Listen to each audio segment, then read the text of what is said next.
Can somebody tell me what the...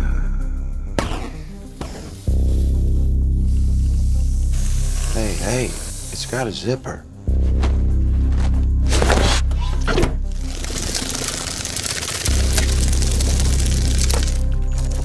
Attention program.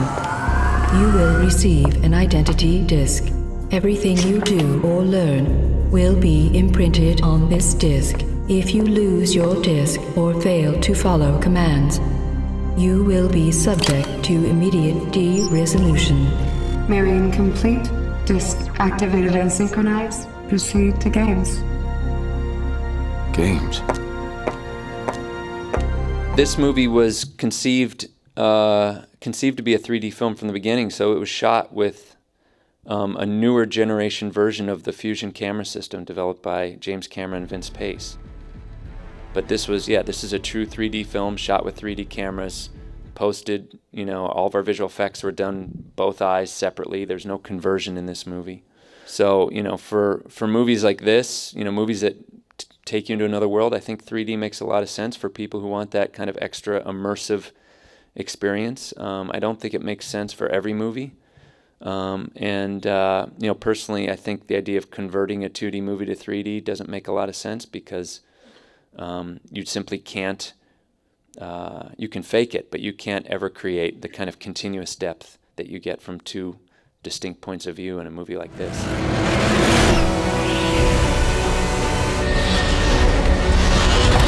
Where are you taking me? Patience, Samplin. All your questions will be answered soon.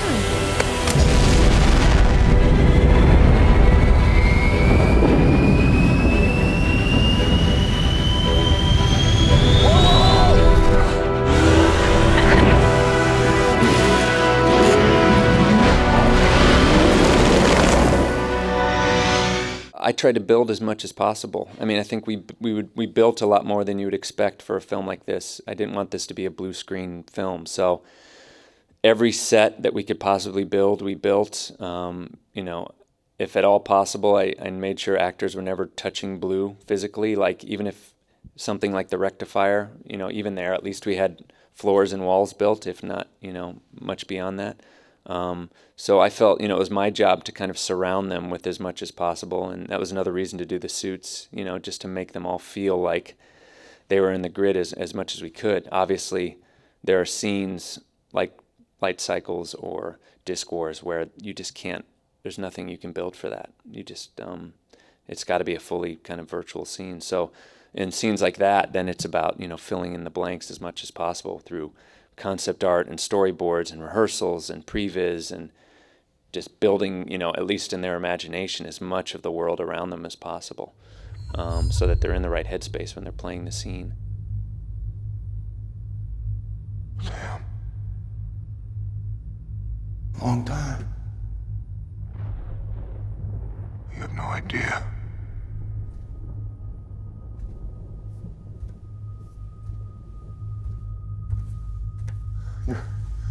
You're here. You're here. I'm here. Clue is he's a hybrid. He's real up to his neck, and then he's digital from the neck up. So all those scenes with Clue, we had to shoot twice, basically. I'm not your father, Sam, and I'm very, very happy to see you. He would play the young version of himself, but he would play it with a head rig, which was this lightweight helmet that had 4 HD cameras on it pointing back at his face. You'll all be wearing these next year. This is the latest style. He had 100 dots on his face. So he would play the scene as Clue, and we would record his voice and his face from 4 different angles, and he'd play the whole scene with the other actors on set. And we'd get his performance down and make sure we were happy. And then Jeff would step out. And then his body double, the actor playing the body of Clue, would step in. He wore all of Clue's costume up to his neck, and then his head was covered in a gray head sock with dots on it. So then we would take the performance of Jeff from the first take, map that onto a digital likeness of Jeff from 1985, and then take that head and replace John Reardon's head with the Clue head to create that character. Where are you now? It's a pretty complicated process and requires lots of artists many years to pull that off.